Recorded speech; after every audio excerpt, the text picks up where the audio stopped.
For me, coaching is the art of asking the right questions to interrupt the flow of thoughts and realize that there might be another way to think.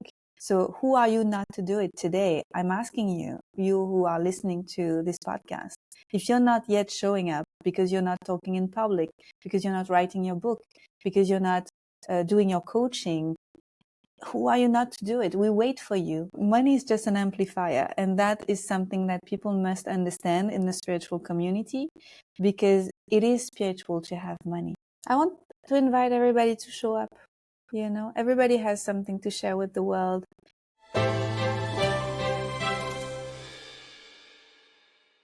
Hi, and welcome to this new episode of The Light Leaders. Today, I'm really excited to have Anne-Claire Meret on the show. I'm actually currently reading your book, Millionaire from the Heart. And today we'll talk about your success with coaching, your success with rewiring your money mindset, and how you built a business that's really aligned with your heart and with your soul and making it thrive. So thank you so much for joining, Anne-Claire. Thank you for having me. Thank you. And yeah, you've written 13 books, I think, and you've made more than $1 million the past year with your coaching business. So this and many more achievements, all from the heart. So there's going to be a lot to learn from light workers, light leaders, leaders of the new earth. My first question to you, Anne-Claire, is what are you grateful for today? Oh my God, so much. Well, we were riding earlier with Christian, my husband, and we went together to a holistic clinic here in Bali. And I was just, marveling at the beauty that there is here in Bali. And I was hugging him and I said, oh, we're so blessed to live here. So I would say that first. Yeah. Where we live is just amazing. We have so much to be grateful for here in Bali. There is so much beauty around us. There is availability in healing modalities where it's something I've never seen elsewhere. Although I come from Europe and we have quite a lot of things available, but here it's next level.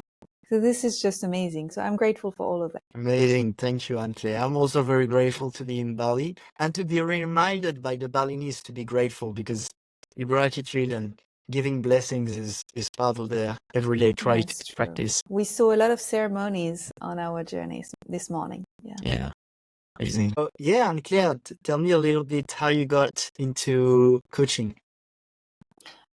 I fell in love with coaching, but I was hiding behind something. So I was a naturopath at that time, and I wanted to help my clients to change. And I only learned how to be a health educator. So I learned how to ask good questions, to understand their lifestyles, and then to make recommendations.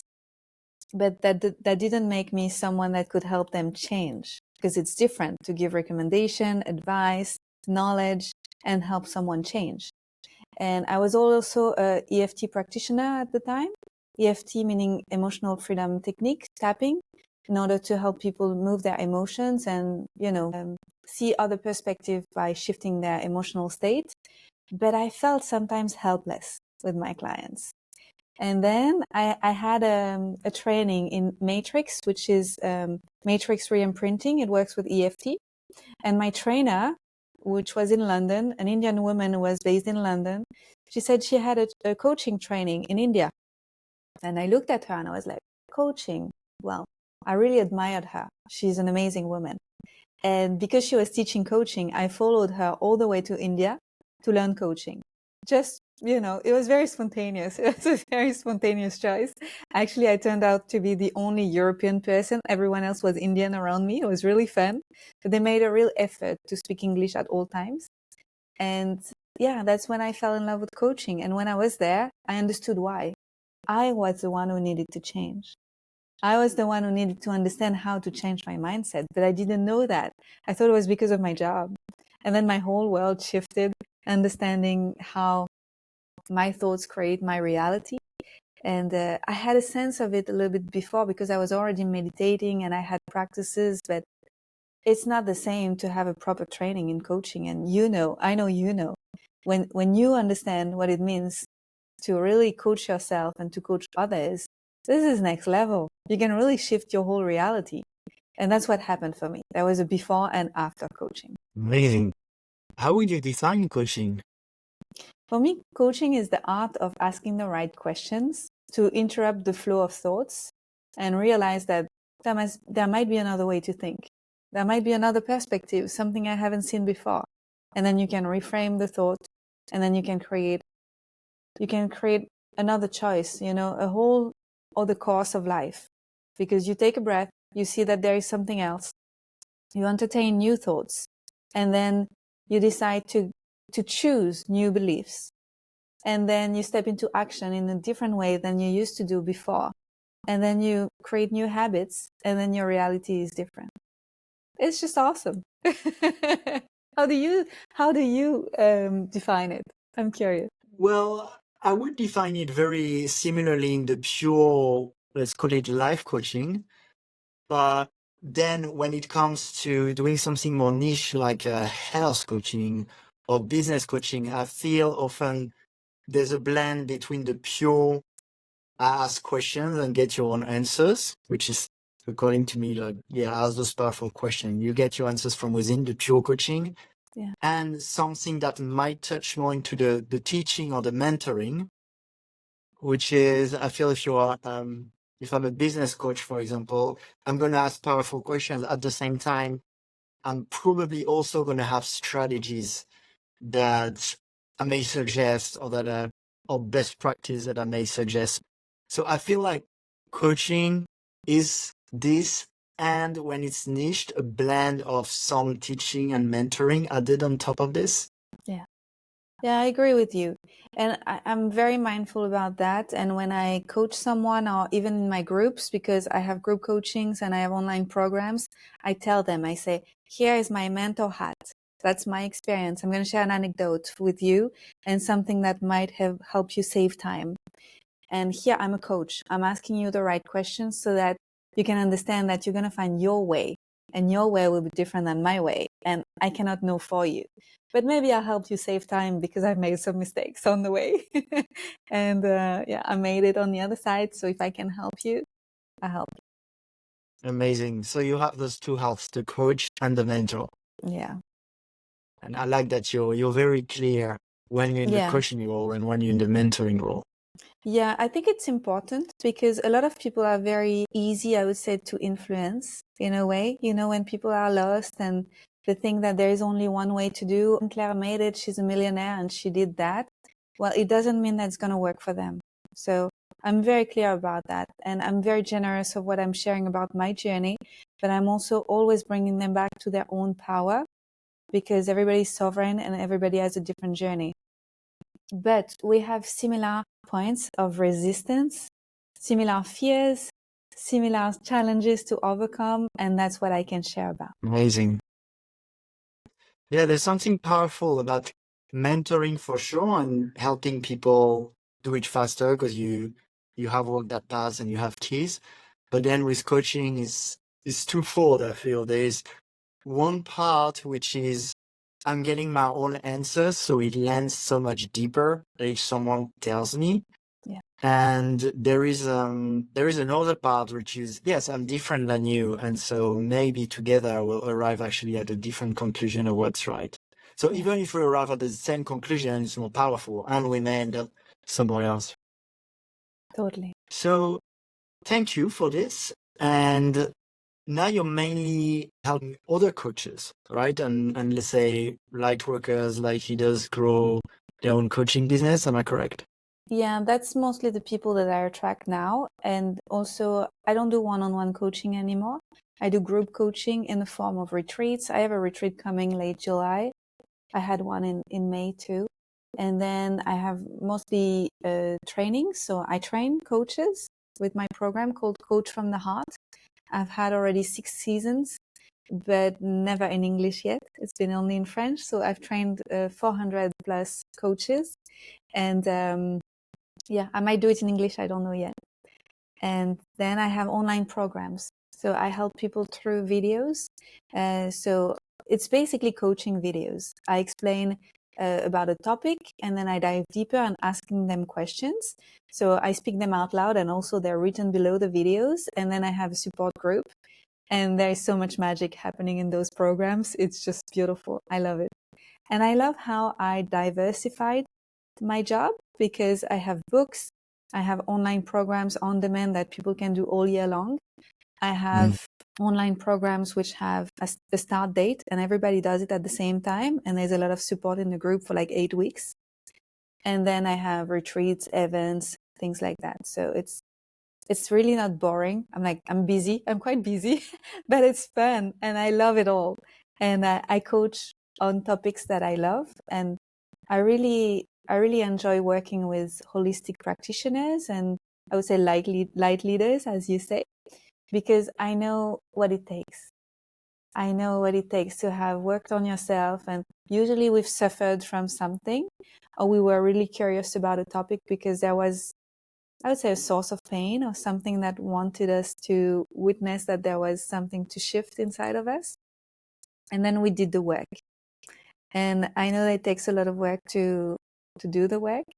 And then I know what it takes when we think, oh, I'm going to help others. But who am I to do it? And then all those thoughts and the doubts and all, everything that happens when you decide to help others. And I really love to help this niche of people because I am them and they are me. And we are here to help each other. Amazing. The imposter syndrome. We will dive into it. Yeah. Just before, as you mentioned, you have online programs, group programs, retreats. I often find that people, when they start, in my opinion, they often want to do all this, which is beautiful. But I feel when people start with more simple things, often one-on-one coaching, and then once they nail the one-on-one, they start the group. When they start the group, they nail the group, they start doing retreats. When they start nailing the retreats and the group, they do an evergreen online, and then they do a community. Is that how it's been working for you? That's exactly how it happened for me. And I am totally not an overnight success. I've been an entrepreneur for 12 years and I've been a coach for, I don't know, 7 years or something. So I did only one-on-one coaching for a while. And then one of my teachers, so I have 5 trainings in coaching. I'm a coaching lover. So I did 5 trainings as a participant. And one of them, which was brilliant from one of my coaches, my coach told me, would you like to teach with me? So I started to teach with him. So for 2 years, I was a teacher with him by his side. And then I created my own coaching training. And then I started to do online program as I was a bit less shy with the camera because I was always more of a discreet and I would say introvert person. So for me, it took a lot to get myself out there and to dare to be in the light. So it's a journey and I'm really happy that it was step by step because it's a lot of work. And today I have a team and I could have never achieved all of that if I was alone. So it took a while to build all the things that I did. Amazing. Thank you for sharing it. Took you like 12 years to become an overnight success. Exactly. About that. But when you think about it, it's pretty short in a lifetime. When you think that people start to work, they're like 18 and then they're going to work at least until 65. It's a long journey of work for something that you might not enjoy. So it's totally worth it to drop the rat race and drop the 9-to-5 job and really follow your journey, your own path, your calling.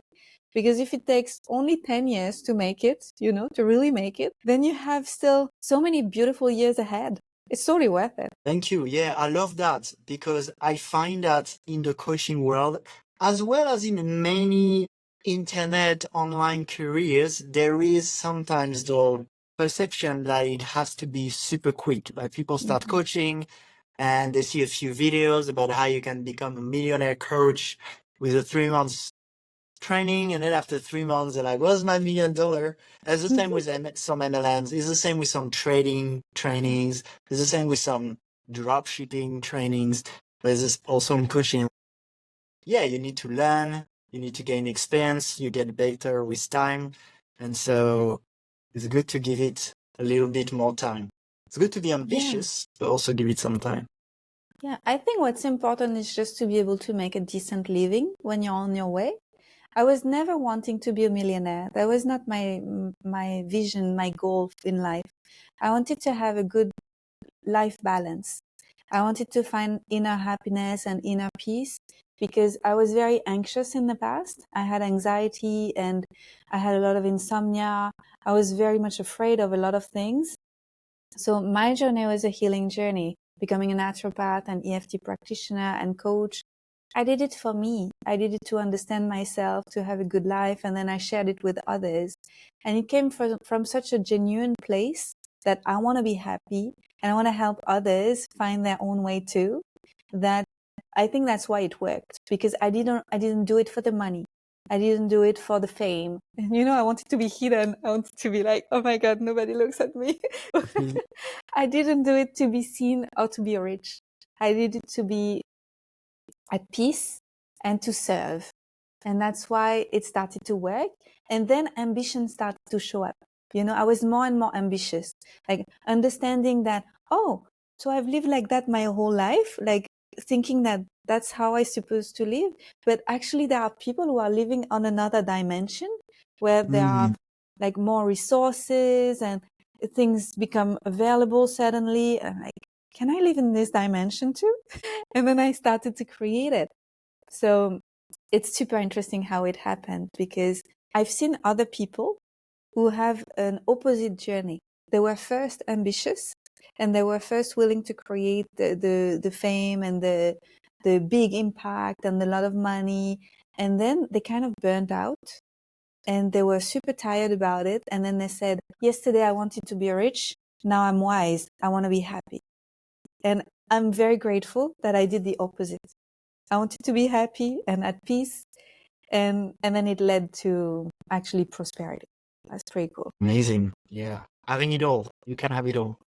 Exactly. Yeah, that's awesome. And I love your, like, almost, I don't know if naive would be the right term, but like gentle, soft approach to the success versus Well, the hustle, inconvenience. I'm going to share with you an anecdote that happened actually yesterday. So I met a guy in March in Copenhagen. I went for a dance festival and he started to follow me. And he recently bought my latest program called Writing from the Heart, where I help aspiring writers to write their books, publish it or self-publish and then promote it. And he connected with my webinar last week, and then he watched the first module of the program. And when he started, it was like, no, that chick, she's not going to offer me strategies, and it's going to in a way, I think too feminine in a way. And he watched the whole first module, and then he left me a message and he said, oh my God, your questions, they're mind blowing. And you helped me drop in my heart, lose the head, and come back to what's really important. Your questions are so powerful. I didn't expect that. I didn't know I needed that, but this is exactly what I needed. It was so beautiful. And in a way, I am naive because I created a business which was like, it's been huge. And I didn't have huge systems in place. I didn't have ads. I didn't have a lot of things that people think they must have in order to create a big success. So I was very naive. I was like, yeah, I'm going to do a program about love. Yeah, I'm going to do my own online coaching training and certify people. Yeah, I'm going to do that. Like with a lot of spontaneity. It was very fresh. And I think that's why people followed me and onboarded in my programs. Amazing. Pulling your heart, really. Yeah, really. I do it my way.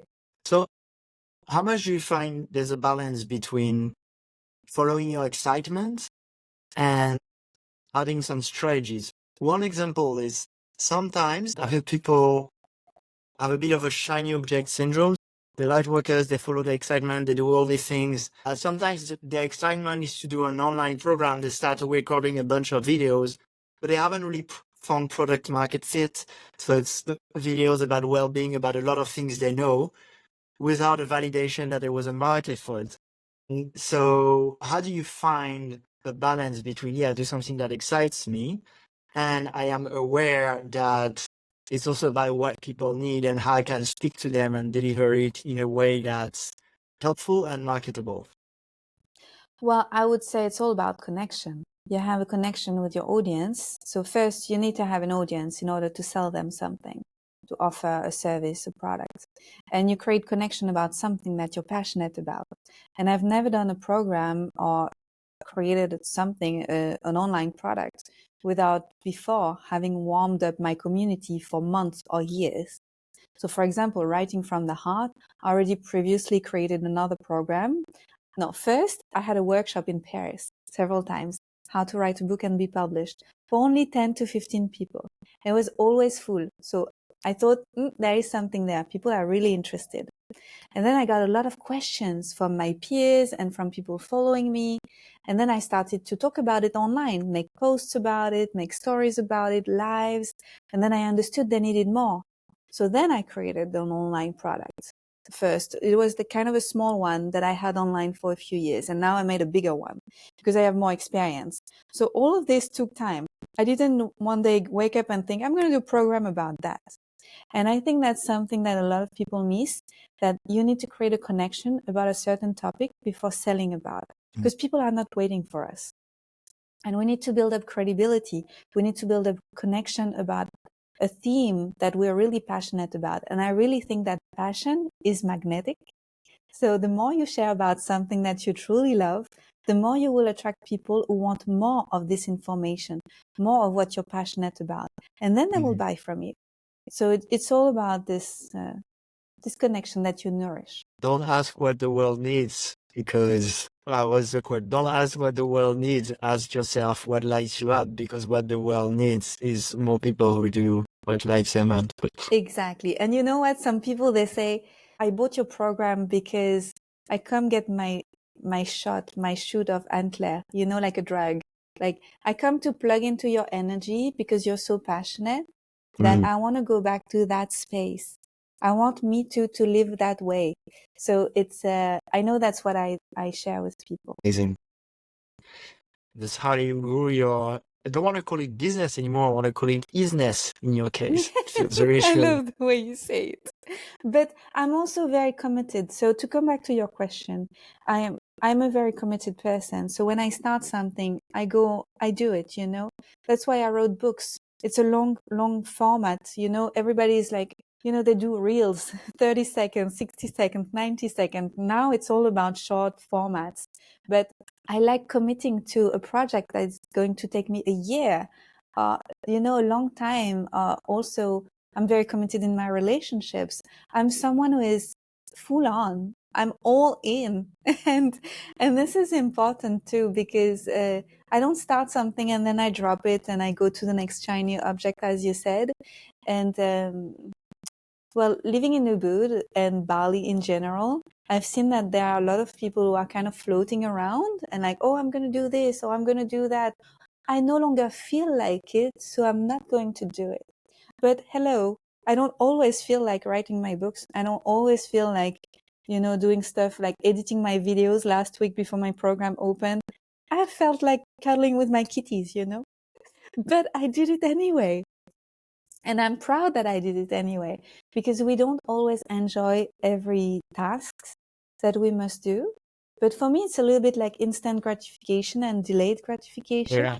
When you have a vision for your life and when you want to have a beautiful impact in the world with your heart, you're not going to love everything every step of the way.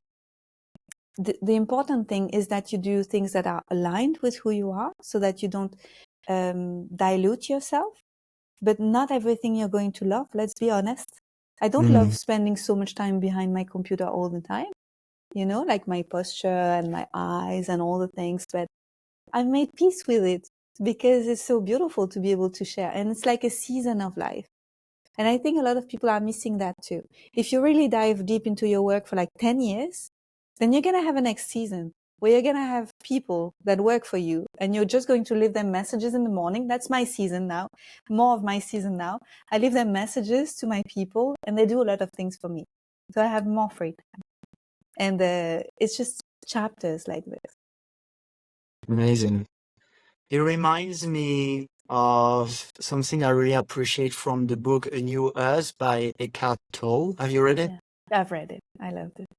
He talks about everything you should do either from enjoyment, enthusiasm, or acceptance. And so some things will be in acceptance, some things like the example he gives is changing a tire in the middle of the night under the rain. Like, yeah, I have to do it, so I'm going to just accept it's going to be the thing. And otherwise comes from enjoyment, enthusiasm. And in the business, it's gonna be the same. Sometimes the things we have to do, might as well do them knowing that it's part of the overall mission. Yeah, exactly. But I think there are a lot of entrepreneurs who are one foot in, one foot out. It's like, okay, I want to do it, but I don't really want to do it for multiple reasons, fear of success, fear of failure, just the habit of not giving it all. And it's just, that's damaging, because then they think it's because entrepreneurship doesn't work for them, but it's not necessarily the reason. They can inquire and see that. For me, I really believe that everyone can make it. Amazing. So going into what you don't feel like doing, when is I don't feel like it, is just a sign that is the consistency you need to show up in the moment. It's an act of devotion to do the thing that you don't feel like doing. And when is it a sign that you're not on the right track? I would say that this is the amount of time, it's like, how many times does it happen? For example, I'm going to take a concrete example. I loved writing my program, like taking notes about my program. I loved filming the videos, but not every day I was in the mood of filming, because sometimes I feel very lighthearted and I want to be in front of the camera and it's a good hair day and blah, blah, blah. And sometimes I'm more tired. I'm in PMS. My hair looks like nothing and I don't want to film.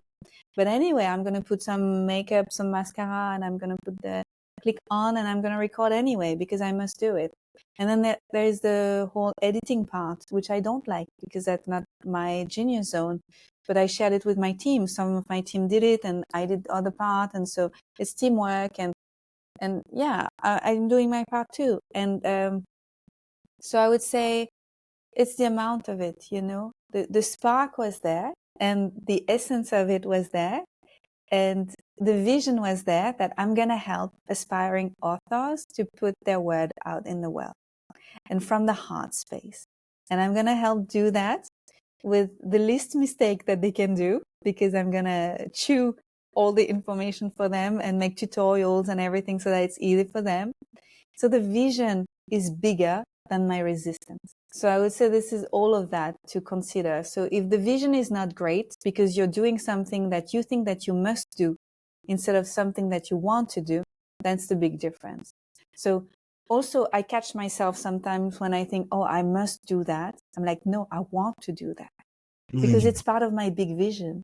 And if I'm too much in the must, I have to, then I question myself, like, do you really have to? You're putting yourself that pressure on yourself.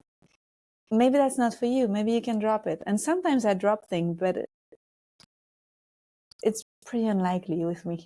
Like the choice that I make at the beginning is the right choice from the heart, and then I commit and then I do it. Amazing. Thank you, Anne-Claire. Are you able to also cover imposter syndrome, as I mentioned, and money? Imposter syndrome. Who are you to have written 13 books? I'm a brave person. Well, that's the question that I asked my publisher the first time that I was offered a book. So the story is funny because I didn't want to write my book.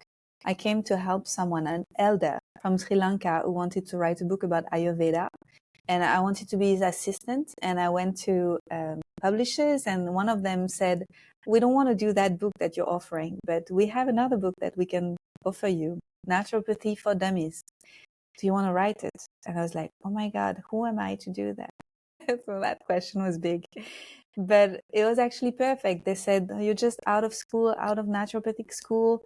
You're kind of neutral yet, still, because you haven't been so many years of practice. You are perfect to talk to dummies. That's what they said, basically. Who am I? Well, I'm new enough in the field to have naive questions to actually talk to the reader. So it was perfect. And then, well, I love the opposite question of who am I to do something? I love to ask myself, who am I to not do it, not to do it, It's like, who do I think I am to not show up in this world? Like, do I have a past that I can hide and I don't do my part and I don't own my talents and I don't shine in the world? Like, who do I think I am? And I think a lot of people think they're unique in this way, like, but they don't think that they're unique in the other way, that they can actually show up. So this is very interesting. And that's a question that I've been carrying in my heart. Who am I not to do it? And I think it's a bigger question and it's a greater question than who am I to do it? I love it. So you're kind of flipping it. What makes you think you can stand out by not honoring your deeds? Yes. And I feel a lot of people when they have imposter syndrome, especially in spiritual circles, they have that idea that if they write the book or if they show themselves, it comes from the ego. Yeah. Hence the question, who am I? So here, it's almost like your ego is preventing you from doing it. So you can be in alignment with wanting to be less in your ego and actually showing up. Yes. Thank you for that. I had a client years ago. I was still doing one-on-one coaching, and she was a young naturopath, and she went to India. She had a yoga training, a meditation training. And then she told me, she said, I'm not going to be on Instagram and I'm not going to show my face and I'm not going to do all the things. And then I said, okay, you do whatever you want. You know, you're sovereign. But I want to ask you, are you not doing it out of fear? Or are you not doing it because actually you don't want to be there? And at first she was angry at me. She was really angry. And she said, I'll show you that I can make it without it. And I knew that she didn't want to be there because she was afraid. And there were so many other layers. And then months later, she contacted me again and she said, I see now what you meant.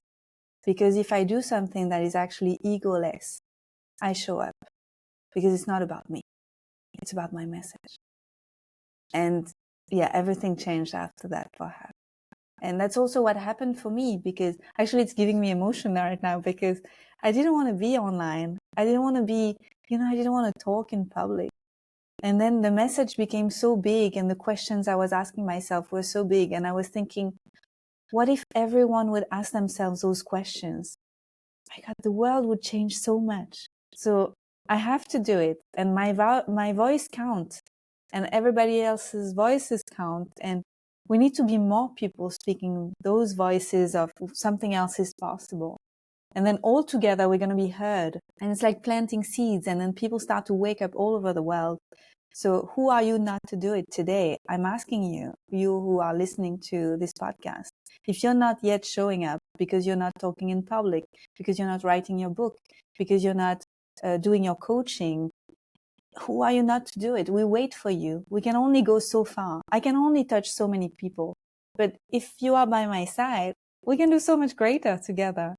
So this is how I see things now. Thank you, Anne-Claire. Actually, for spiritual entrepreneurs, there's the same question, who am I to do the podcast, write the book, do the online program, and often the two things that come are fame and money, actually. And money can be another one. Who am I to make $1 million? Who am I to even desire making money? So has your approach been towards, for you and for the people you coach, to help them build a thriving business that generates a lot of income and feels aligned with people's hearts? Well, I had to make peace with money because I had a lot of judgment towards people who were rich. So obviously I didn't want to be part of them. And other things, just the idea that money is the root of evil, capitalism, and so many things that I've read about and that I've seen along the years. And also I've seen my parents. They were both civil servants working for the government in France. They kind of had the same job from 18 years old to 60 something. And they didn't want to be having any advancement. Like I've heard my mother saying, for example, no, I would never take my job's boss. It's too much responsibility. And even for the money they would give me, I wouldn't do it for anything in the world. And there was something which was kind of against climbing the ladder and against making more money and having more success and more money. And I don't come from a place where ambition is well seen. it's not a good thing. And I reframed it because of coaching. Thanks to coaching, I had beautiful coaches who helped me understand that me being poor didn't make me a better person. It made me a person with less resources to do good. And then when I understood that, I was like, oh my God, they're right. Because money is an amplifier. So if I'm a good person and if I have a good heart, if I'm generous, then I can do even greater things in this world, you know? Today, 14 people work with me. I pay 14 salaries every month. I give donations to shelters, to people in need. I help my friends when they're in trouble. I can do so many things that I couldn't do before. So, you know, it's just amazing. So money is just an amplifier. And that is something that people must understand in the spiritual community, because it is spiritual to have money. And this is, yeah, we need to shift that because we can do so much greater all together with money. Amazing. Thank you, Anne-Claire. That's a really interesting topic that I've also looked into quite a bit. Yeah, there's different things. I'll share about myself, also some beliefs that I've held that I could see would limit myself from making the money. One of them is how money works in our system, is the fiat system, which has good reasons for it, which is some people are really wealthy in a capitalistic system, actually destroying the planet or selling weapons, whatever. And so part of me associated the wealthiness with something bad also, which sometimes is the case, but also a lot of people are wealthy just because they helped a lot of people, right? So that's why for me, the balance there is, I think, accepting the world as it is now.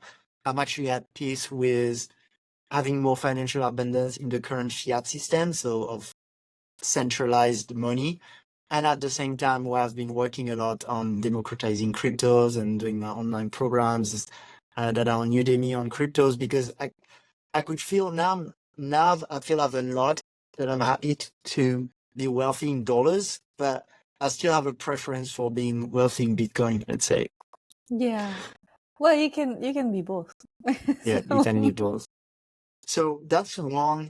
Another one I've had, I think, is more of a scarcity-based system where I feel if I'm wealthy, I'm taking from another, like it's a cake and we're sharing it, and the more I take, the more I take from others.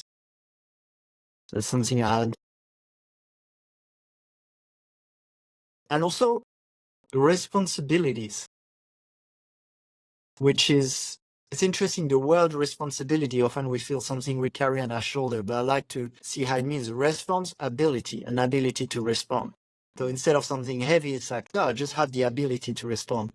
And when you have more money, you have the possibility to support a certain cause, to help people, to have more impact. But at the same time, I could feel sometimes I was shying away from the responsibility that would come with it. Yeah, I totally get that. And I was seeking for support for that particular thing.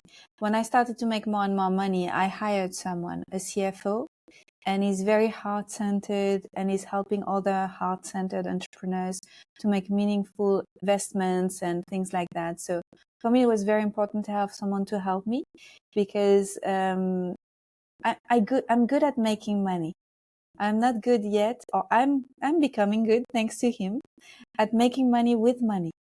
And this is something that I think I was intimidated by, and that a lot of entrepreneurs are intimidated by also. But you don't have to do it all alone.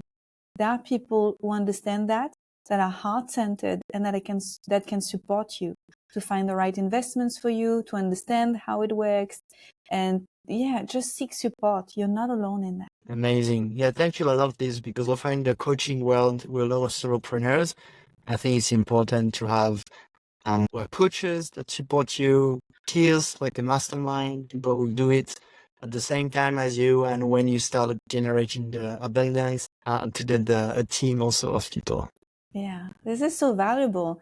And yes, there is something which is solo. Like for me, I'm the one making most of the decisions, and I'm the one who puts my heart on the table so that I can share, with my programs and my coachings and everything. But there would be no business at that scale if I was alone. It's impossible. I have amazing people with me, amazing people, and each are in their genius zones, and this is just perfect. So surround yourself with the right people as soon as you can afford it. And it doesn't have to be a lot of hours every week. It can be just 2 hours per week if you can pay a freelancer.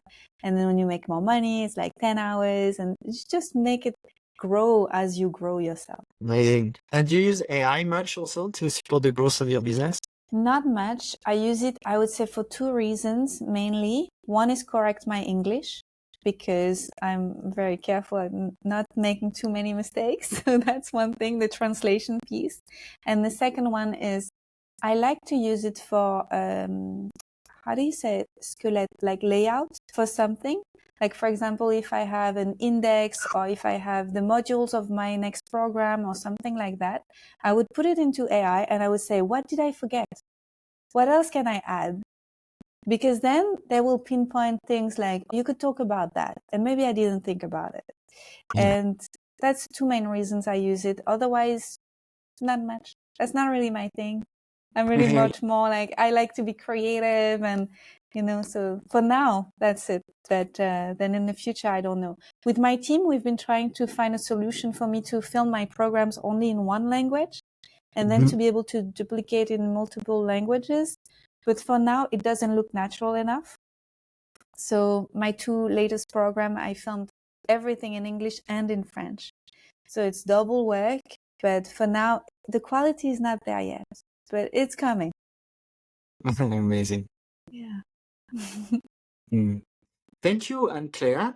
And I have one more curiosity I'd say before we wrap up for today, which is you're doing a lot of things around writing books, helping people in the wellness industry, the coaching. What's your approach to niching as a coach? Well, I've listened to something this week that I found really relevant. I think it was from James Wedmore. And he said that if he was to start right now anew without an audience, he would right away niche. He would find a niche because this is how you can stand out when you don't have a large audience. But then the larger the audience, you can do broader things because then you're going to touch people where they're at. And I find it very relevant what he shared. So I would say if you don't have an audience at all, that's better to niche because then the people who are specifically looking for what you're offering, they're going to find you because you're going to stand out. But if you're more generalist, if you don't have an audience yet, people might not understand exactly what you're creating and you might not have a history enough with them of connection so that they trust you to buy different things with you because it's more general. Yeah, I would say that. Amazing. Yeah, I'll share on this. I think if you have a niche that you feel is going to be consistent and that makes sense, it's easier. Mm-hmm. At the same time, my own journey, I'm also supporting other coaches. A lot of light workers actually struggle to niche because they have so many interests. And I feel one way you can. So the risk with niching too early, which has been the case for me also, is to niche because people tell you to niche. And then 4 months later, understand, well, I'm a bit tired of it. I'm getting bored. And then you need to start kind of a new business again. Right? So I've done it with cryptos, for example, then moving to health and then moving more to the business side. And what I've been working on with my coach, actually, William, which I've had on the show just before you, is if you're a life coach doing a one-on-one, which I'm doing at the moment, then being able not to niche and then to let the niche find you. Because then, yes, if you want to build a group program, if you want to build a community, you kind of need a niche. Like, I helped you have a beautiful life. You can't really start a community when you're small with that. Yeah, but some things take time. Right? Some things take time, For me, I was coaching it was general coaching, what I did at the beginning for at least 2 years. And then I niched down for holistic entrepreneurs because a lot of them were coming to me. Yeah. And then I had the sentence from the heart coming to me. But I've Yeah. been an entrepreneur for a long time before I felt it. There was everything from the heart. So I would say my Okay. niche became from the heart, only for Yeah. heart-centered people. But within this niche, I opened up to different things like writing books and being an entrepreneur Okay. and becoming a coach and, you know, all the things, also love programs and things like that. So it's, yeah, it finds its way with time. Amen. Yeah. Yeah, it's like it's good to think about niching, but I feel too many people try to force it and then it becomes out of alignment. Yeah, I agree with that. Amazing. Anne-Claire, anything else you'd love to share with our audience before we finish this episode? I want to invite everybody to show up. You know, everybody has something to share with the world. Everybody healed from something or discovered something valuable that can help others. So don't shy away from it and just show up and do your part, because we need you to do it. Amazing. Beautiful message. To finish up, I'd love to hear a little bit about what's next for you and a little bit more about the grand vision also. Mm-hmm. Well, currently I'm very focused on helping writers. So I have this new program called Writing from the Heart. It's a 6-module program. You just do it at your own pace, but there is a support group and I answer all the questions. And I have an upcoming retreat late July in Bali, in Ubud, in a beautiful, luxurious resort, all inclusive. And you only have to think about writing your book. And in the morning, there will be group circles with me with creative exercises. And in the afternoon, I'll be available for private coaching. So it's included. Just come see me in the corner of the resort and I'll help you overcome your resistance. I'm very excited about it because I've been working online for so many years now, since COVID. And I've done one retreat in May, and this is the second one. So I'm really happy to meet people in person again. And that's mostly it.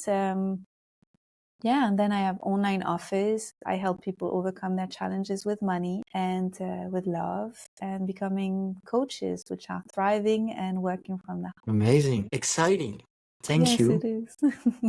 Thank you Thank very you, much, Alex. Anne-Claire. And yeah, I'll put the link in the description below so people can tune in and look deeper into it. But yeah, on a personal level also, that's our second podcast. We did one like 4 years ago or something, and 5 Yeah, was years it about maybe. love? I think it was about love. I think so. And Yeah. we won't get into it now, but there's a lot of other discussions on health, on relationship. Oh yeah, we did one on polyamory. We did our third podcast actually. Yeah. So yeah, really appreciate your courage and you leading the way in many ways for the light workers and for creating a more beautiful world. Can you share a little bit also about your vision? I know you have the vision of a healing center, especially Yes, with maybe friends that we community have in healing common. center. Yeah. We actually found the land last year, but then we lost it, so it didn't happen yet. But in the future, we want to make it happen. We want to co-create a beautiful retreat center, which will be a place for us to live, and other people who want to join maybe also can buy a house there. And then there will be a retreat area where people can come and learn and grow and change and transform. And also, I see it also as a heaven for entrepreneurs. As an entrepreneur who's been traveling a lot, sometimes I've struggled finding healthy place, you know, or finding a place which was quiet enough with a good Wi-Fi, with good food and surrounded by kind people and not loud and all the things that we need, you know, to focus on what we want to share with the world. And that's also a place that I would love to see created in the future. But I'm not in a hurry. It will happen when it's the right time, when we find the right piece of land. And I would love to do it in Bali. Yeah. In Bali first and maybe somewhere else in the world later. Amazing. Thank you so much, Anne-Claire, Thank you, Alex. and sending much love to you, my gratitude, and also to all the listeners.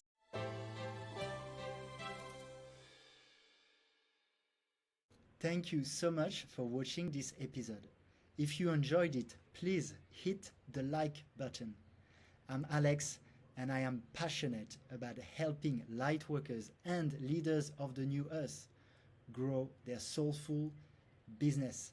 I'm currently offering free discovery calls, so if you feel like I could support you in that endeavor, please check the link in the description and have a blessed day.